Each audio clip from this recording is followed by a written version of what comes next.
Excellent. Good morning, David, and how are you this morning? Good morning, Paul. I am well. Thanks for having me. Great. And it's obviously evening for me. I'm doing a night shift and you're doing the early morning shift. Right. I think we must be about 12 hours apart from each other, aren't we, currently? I think that's right. Good morning from Pittsburgh, Pennsylvania. Excellent. And good evening from Thailand. So, David, we have met throughout the clean energy revolution, and we've also we support each other via LinkedIn. So I know a little bit about you, and I know some of your adventures recently. So for the benefit of our audience today, can you give us some background to yourself? Sure. Yeah. So Paul, you and I met through a mutual friend, Nico Johnson of Suncast Media, and I think also our clean energy technology network is very intertwined. I think we probably crossed paths on many levels through LinkedIn. Yeah. Common contacts. And that's one thing I love about the platform. You get to meet people you would have never met otherwise. Exactly.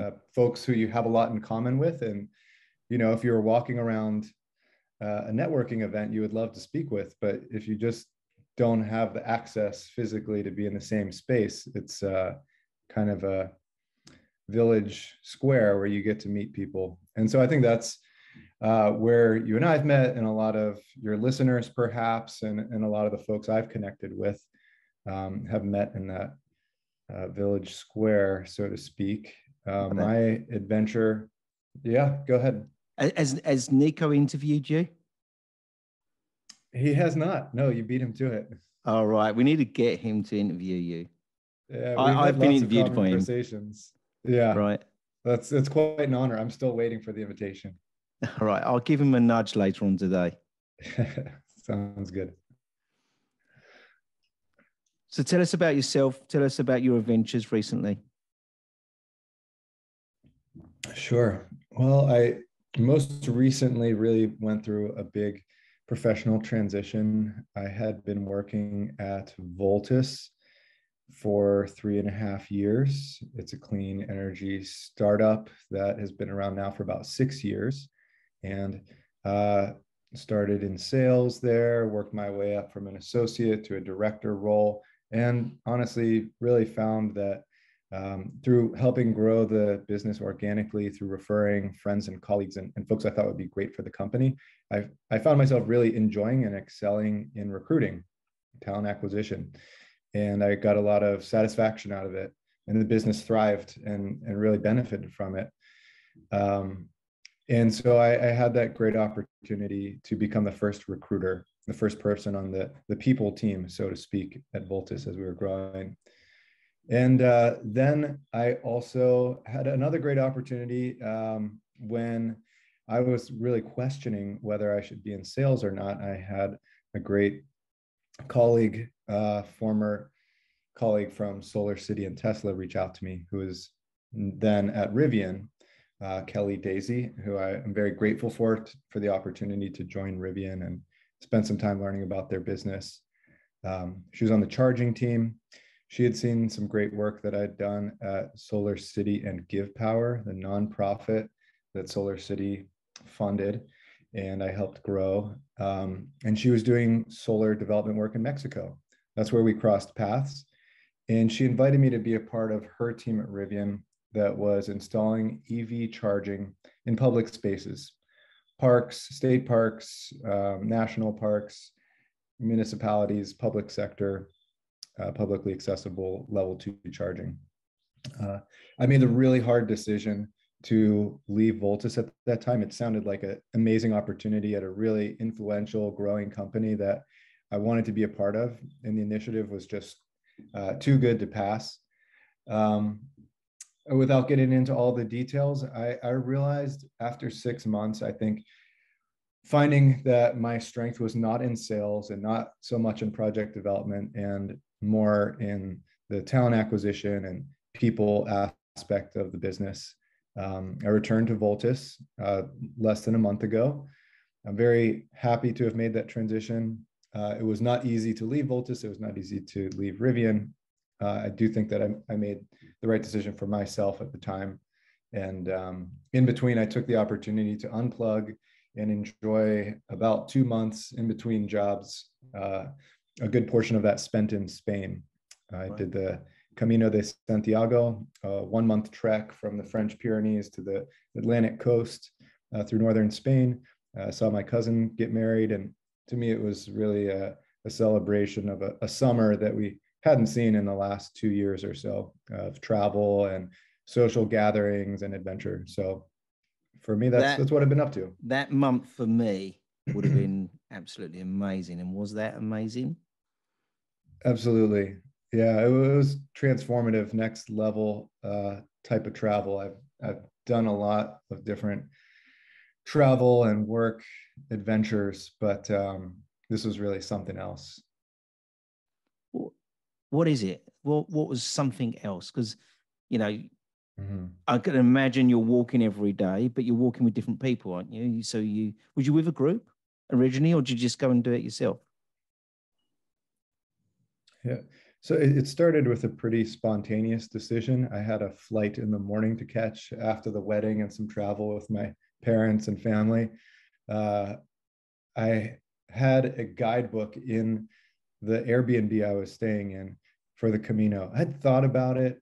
I wasn't sure about the budget. I wasn't sure about the logistics and the difficulty. And this book just really broke it down. I know there are tons of them, but this one was just calling to me. And so almost overnight, I kind of built up this confidence and this insatiable desire to do it. And I said, I can't get in the taxi this morning. I'll see you off to the airport, but I'm going to stay. I think I'm going to do the Camino. And around that time, I was also making the career decision whether to stay or leave my position at Rivian. So it was next level on a lot of fronts. That's one of them. Just the decision to do it in the first place is amazing. A huge step. Yeah. And the decision to go into an uncertain terrain where you're thinking, oh, well, I might have to leave my job or leave my home, or a period of time of uncertainty for a month is, for me, and I think for most people, much longer than their typical vacation or, holiday. So that's where it started. And from there, you learn to unplug and each day make these little micro decisions that, maybe you get in other parts of your life from parenting or from work or from your relationships. But in this case, when I started the Camino by myself, I had to make all those decisions for myself. Yeah. Do I walk alone? Do I walk with these people? Do I walk a long distance? Do I walk a short distance? Do we want to take a bike? Do we want to take a rest today? And to me, it just helped reprogram a little bit and view things from a very simple lens, just boiling life down to the bare basics. Do my feet hurt? Is my bag too heavy? Should I bring this thing or leave it behind? And those are decisions we make every day in our regular lives, but I think we don't necessarily have the space to reflect on them and do them intentionally. When you think about what you bring in your bag every day, and it's also kind of a metaphor for, what do you keep with you on your journey through life, and what do you leave behind or share with others or go solo? And roughly how many kilometers or miles were you walking every day? Every day, I would say about 25 kilometers is average. Yeah. And some days you take a break. Some days you're at a historical location where you want to spend some time. Yeah. And for any number of reasons, you could have a longer, more aggressive day or a shorter day of rest. And if you wanted, you could have walked longer? Sure. The metaphor of the Camino is that there are infinite caminos. Right. The word in Spanish means the path or the way. Yeah. So there's a lot of folklore and superstition and religious symbolism throughout the Camino. Another thing people say is when you're on the Camino, you're never alone. Sometimes that is true in the physical sense. In the summertime, a lot of people do it. Sometimes it's true more in the spiritual sense. You have your higher power or your spiritual beliefs and your self-reflection guiding you along the way. And throughout the journey, was your mind going through all these different journeys as well? Was it challenging? You have challenging in your head, and then one day it'd be great. Can you describe some of the feelings she was going, the emotions she was going through? Definitely, yeah, absolutely.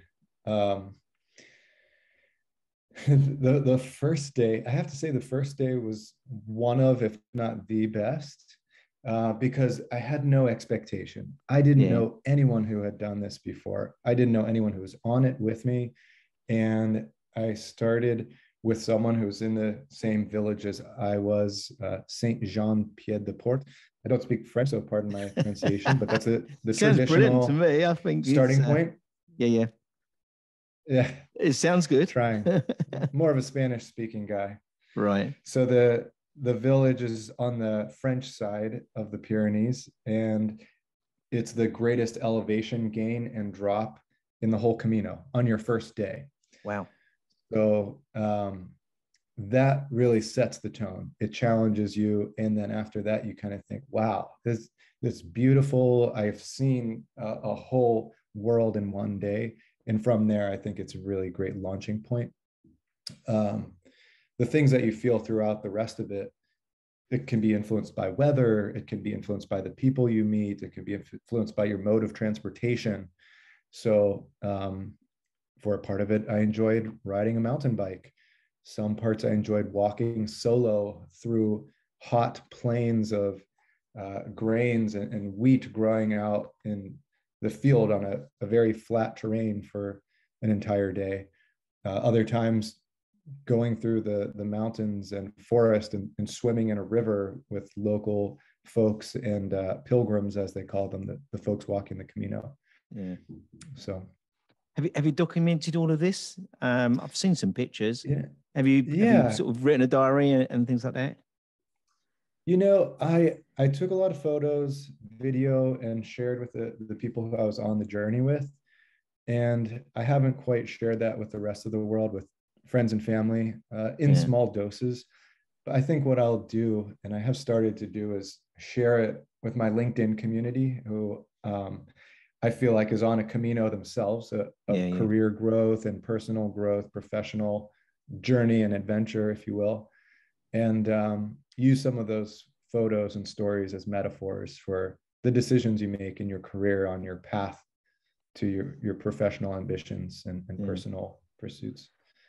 I don't want to labor too much, but I am intrigued about this story. But how did you feel right at the end? What was going through? What was that last emotion you had when you finished? Not wanting it to be over, really? Not wanting it to end, and then trying to think, when can I do this again? And is that the plan? Well, a funny story, I had to change my flight since I hadn't planned to stay.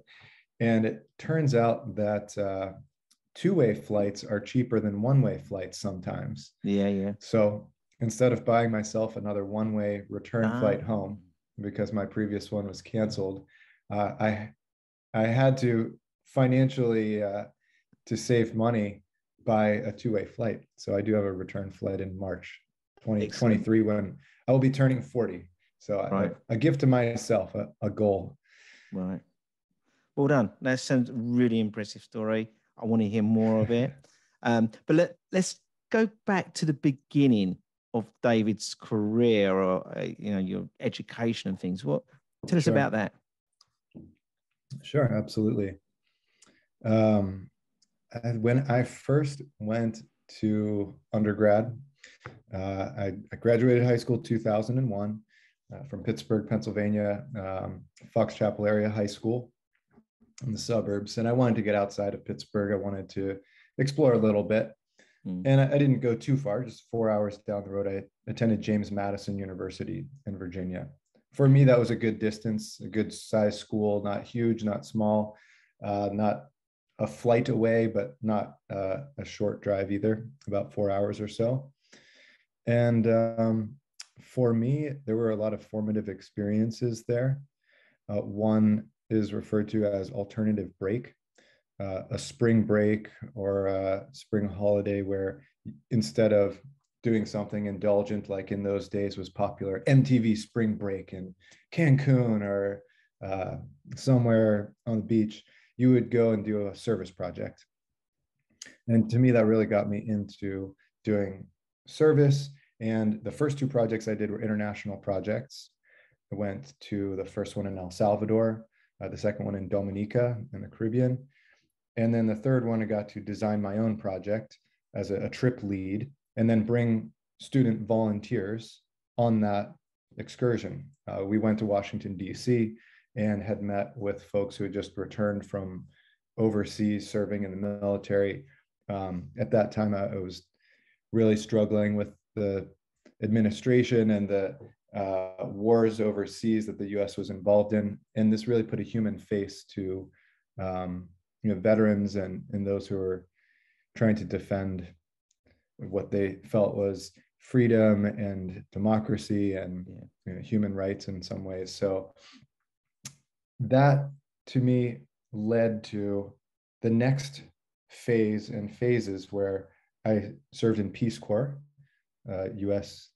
volunteer program for development and cultural exchange. I happened to serve in El Salvador, where I had been for the prior spring break service projects. I also, after that, had the chance to teach English in Spain. And that was also an implementation of something I gained from JMU, study abroad in Spain. A great professor, Dr. Carmenza Klein, was my Spanish department head, and it really encouraged me to pursue foreign language. And I think you can see those threads throughout. The next thing, I returned to the US to do graduate school, a Master of Public Administration at Monterey Institute, now known as Middlebury Institute of International Studies in California. It's a bilingual graduate school and very specialized. Everyone there speaks a second language. And that's where, if I couldn't study abroad, if I wanted to come back to the US and have a degree that I felt would be recognized domestically, I really wanted to go somewhere that was international, and Monterey Institute was that place. Ultimately, it led me to work for City of Monterey, got into environmental programs there, worked for СolarCity, which became part of Tesla. And eventually, after Tesla took over SolarCity, and 𝗬𝗵𝗀, the nonprofit that I helped build at SolarCity, spun out, I came back to Pittsburgh, joined Voltus, and it's been about 4 years since then. So that's an overview, a quick overview. Voltus batteries or solar, or both, or not? Voltus is demand response. So we're kind of technology agnostic. Whatever your business is using to build your products, to run your facilities, you might have storage, you might have automation or controls. We integrate with that system and help supply grid resilience to the utility, electric utilities, through load shifting off of peak times when there's an emergency, reducing at times of high cost to maintain affordability and resilience on the electric grid. Is there a lot of that in the US?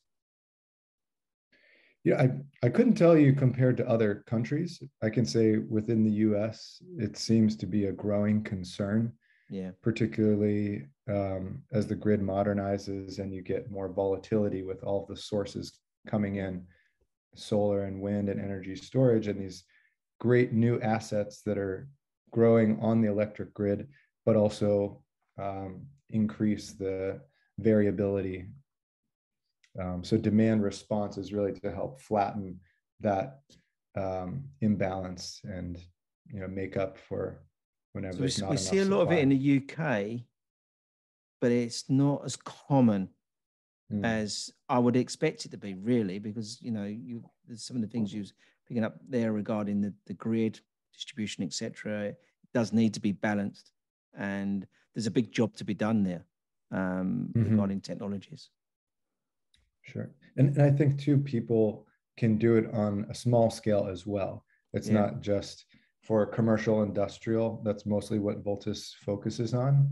But you can also have it on a household level or a microgrid level where you're just balancing your needs. It doesn't have to be a whole grid-wide utility scale initiative.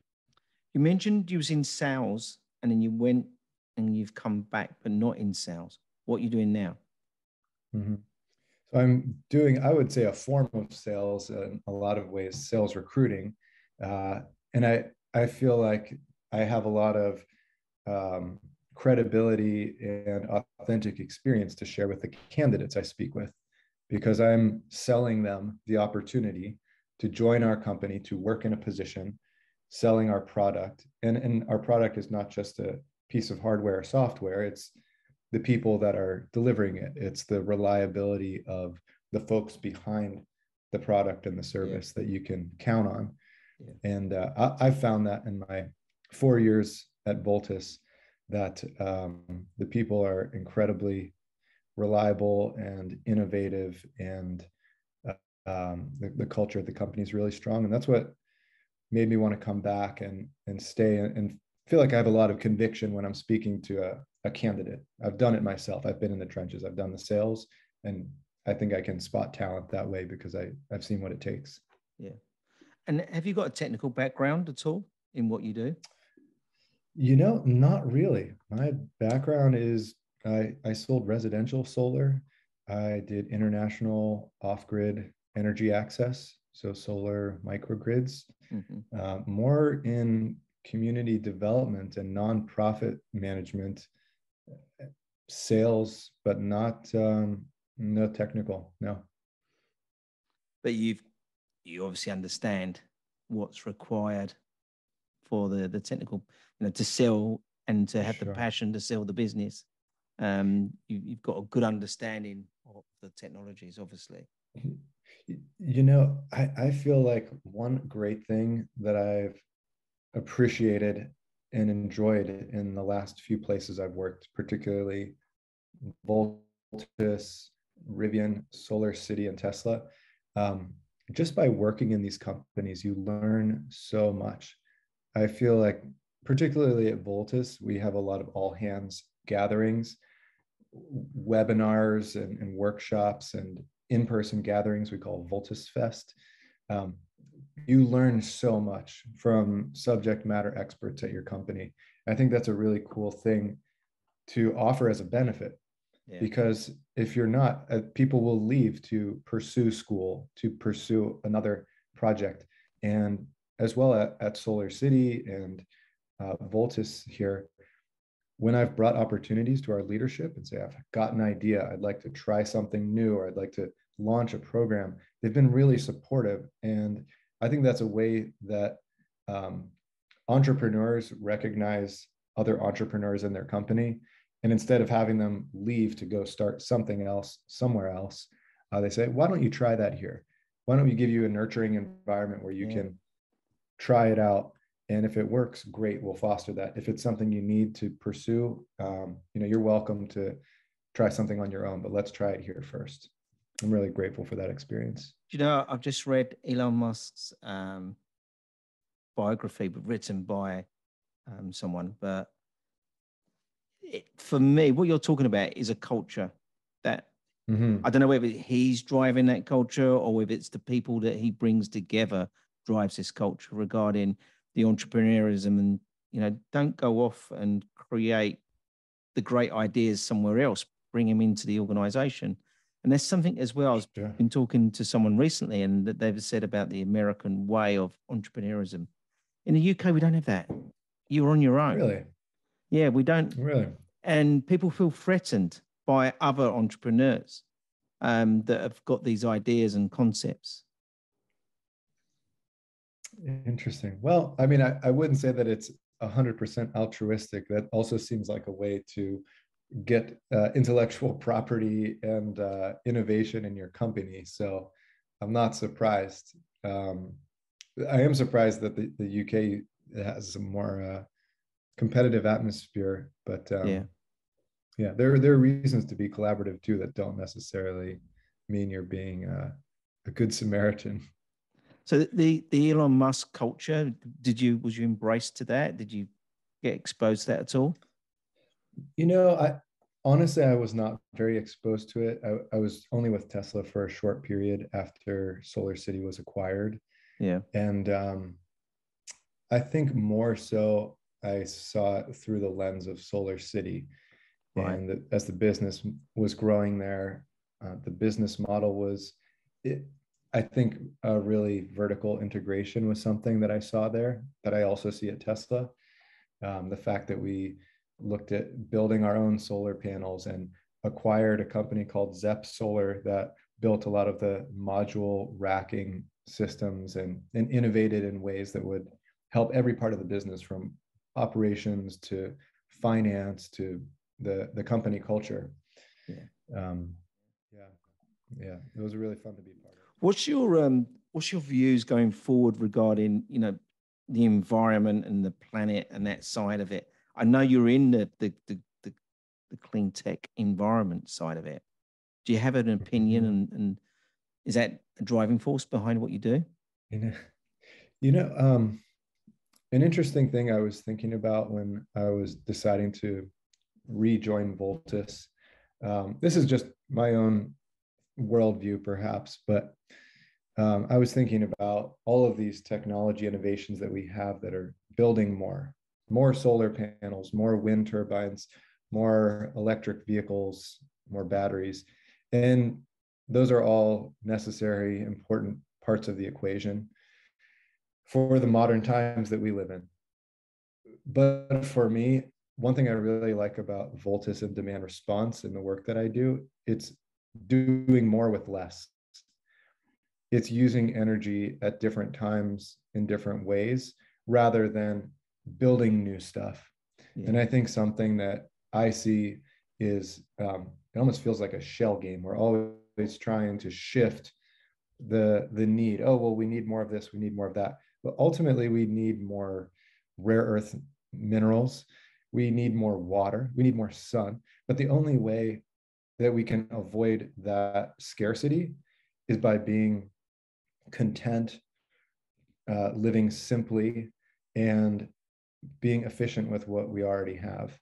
And I think that on a micro level, just living simply so that others can simply live is a mantra and a way to be, but also on a large scale. I hope that we don't just try and build our way out of these problems, because I truly don't think that's possible. I don't think it's sustainable.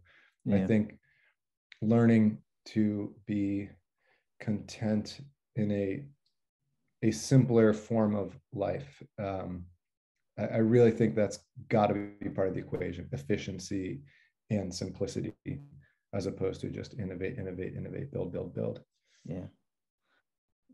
My background is energy management.